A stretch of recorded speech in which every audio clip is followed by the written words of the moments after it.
Good morning and welcome. This video is based on poverty and economic deprivation in a global context.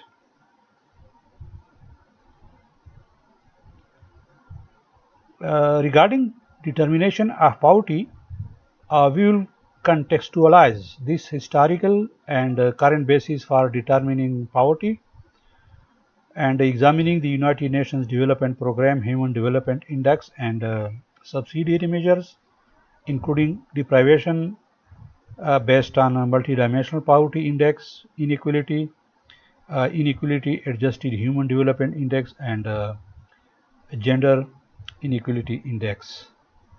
Finally, we'll also use personalizing relative deprivation in analyzing how perceived needs are driven by social comparison and expectations. So let us start with global measures. The United Nations Development Programme assesses human development on a broader platform, not just on money, but also on life expectancy, literacy, and health. In income, of course, is most important of these. Yet, we must also gauge whether people can lead long and healthy lives, whether they have the opportunity to be educated, and whether they are free to use their knowledge and talents to shape their own destinies. This is what UNDP says. There are certain factors which influence disparity in resource distribution, and we'll discuss in particular the UNDP measures. And these include inequality adjusted human development index, which accounts for inequality in distribution of health, education, and income. Then gender inequality index that assesses discrimination against women and girls, compromising their freedom and access to resources. Finally, we'll also discuss multidimensional poverty index, which identifies countries where at least 30% live very acute in intersecting deprivation in health, education, and income. There are certain overlapping influences in deprivation. So you can see how they measure human development. So here are a number of components of human development. These are health, and this is education, material goods, political and social empowerment indicators. So here in this column we have some empirical measures, and those are average level. Then we have deprivation, then we have vulnerability, and then we have inequality. So this is how they have this measurement of human development based on these indicators. Uh, there is intersections of engagement and power and empowerment regarding differential global impact. Here, people in the sub-Saharan Africa, South Asia, and Arab states lose most from inequality in human development. So you can look at this graph, at this diagram, at this figure with great care, and you can compare the living standards, the educational opportunities, and the health indicators in these regional areas of sub-Saharan Africa, South Asia, Arab states, and etc. Influences of oppression and limited access to women's resources and well-being. This figure shows components of the gender inequality index, and the gender inequality index is based on three dimensions and five indicators, and these three dimensions includes labor market, empowerment, reproductive health, whereas the five indicators in the gender inequality index are labor force participation, education attainment, secondary level and above, participatory representation, address address addressant fertility, and maternal mortality. So these are the various indicators in the gender inequality index.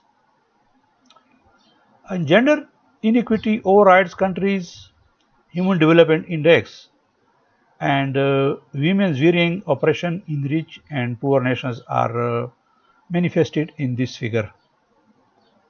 So if you analyze this figure, there are large losses due to gender inequality across the HDI spectrum.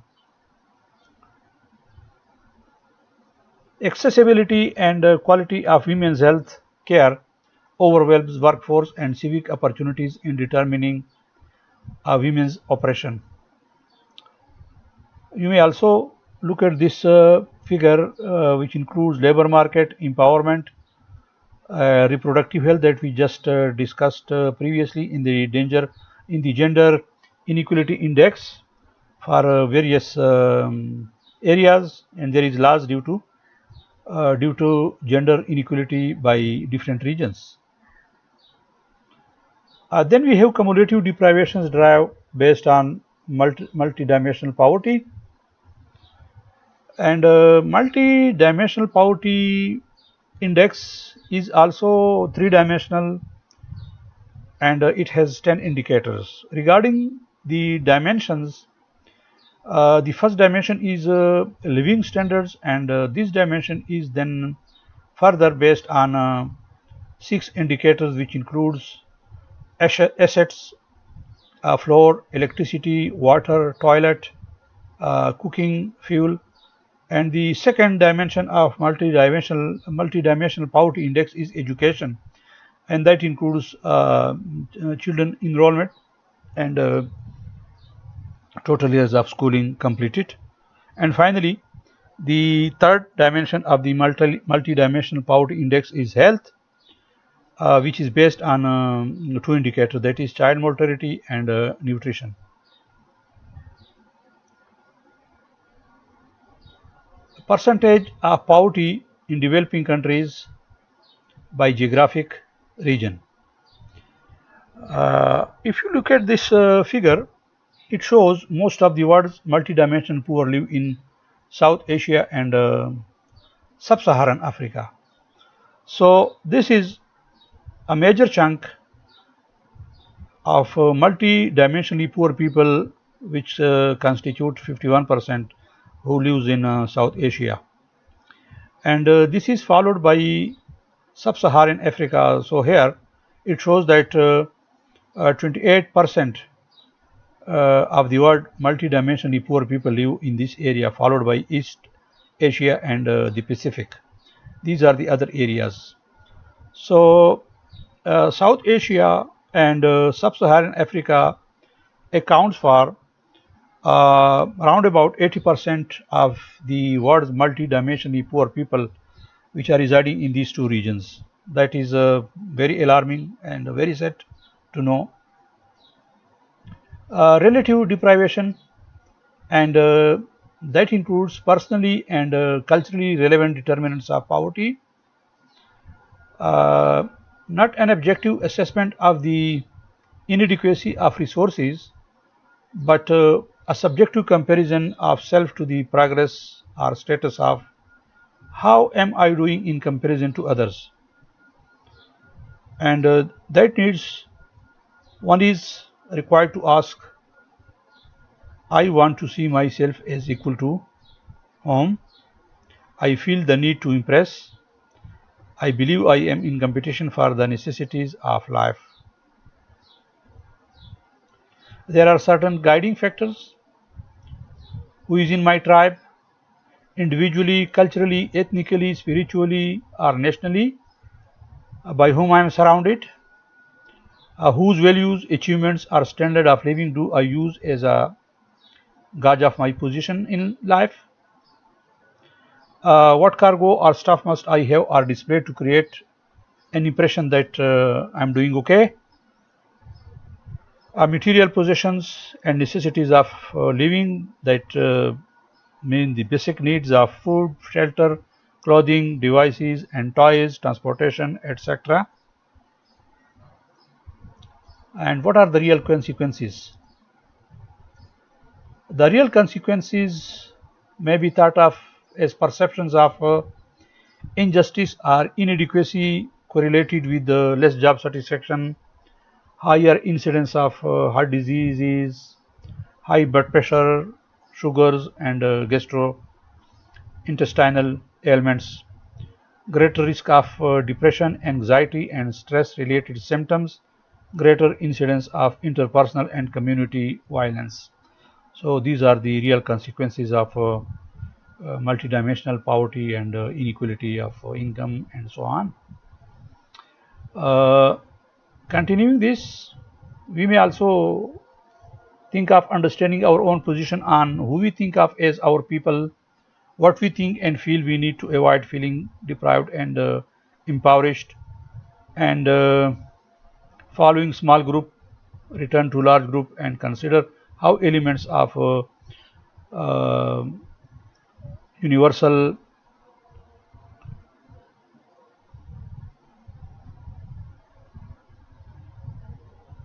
and then applying the social justice principles and social work ethics. We saw some abbreviations on the previous slide that were UDHR, which includes or which implies the Universal Declaration of Human Rights, which states, and according to Article 23(3), everyone who works has the right to just and favorable remuneration, ensuring for himself and his family an existence worthy of human dignity and supplemented, if necessary, by other means of social protection. Article 25, uh, everyone has the right to a standard of living adequate for the health and well-being of himself and of his family, including food, clothing, housing, and medical care and necessary social services, and the right to security in the event of unemployment, sickness, disability, widowhood, old age, or other lack of livelihood in circumstances beyond his control. Then we have applying social justice principles and social work ethics. Regarding social justice, and International Federation of Social Workers in its code of ethics states in Article 4.2.3, distributing resource mobility, that social workers should ensure that resources at their disposal are distributed fairly and according to their needs.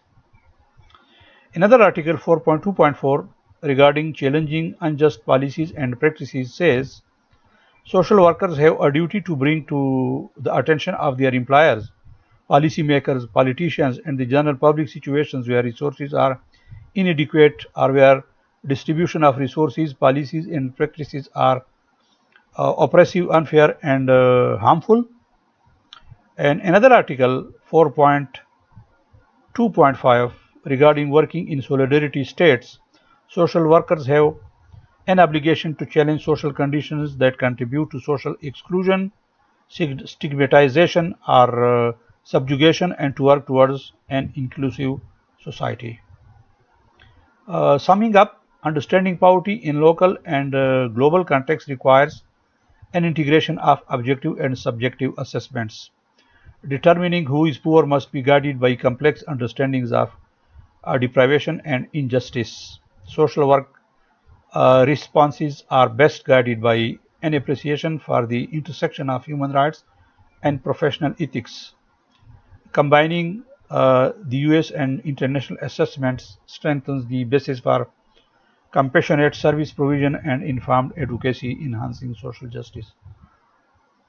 Finally, regarding relative deprivation, we also discussed this: who is in your tribe, with whom do you align individually, ethnically, spiritually, culturally, and nationally? Is there a pecking order within the tribes? If push comes to shove, my who deserves to be favored? What stuff or cargo is important to have in our display? Be candid. How do you feel? What do you think about yourself and others when something is lacking? Ladies and gentlemen, I thank you very much for watching this video. I hope this was quite informative and useful for enhancing your knowledge. regarding this topic. If you haven't yet subscribed to the channel, kindly subscribe and don't forget to click on the bell icon. You will get timely notifications about my other videos that I'll upload for you. Kindly subscribe various videos of this channel in various WhatsApp groups so that they could reach to the maximum possible number of people, and also share these with your colleagues, with your students, with your friends also. Thanks for watching.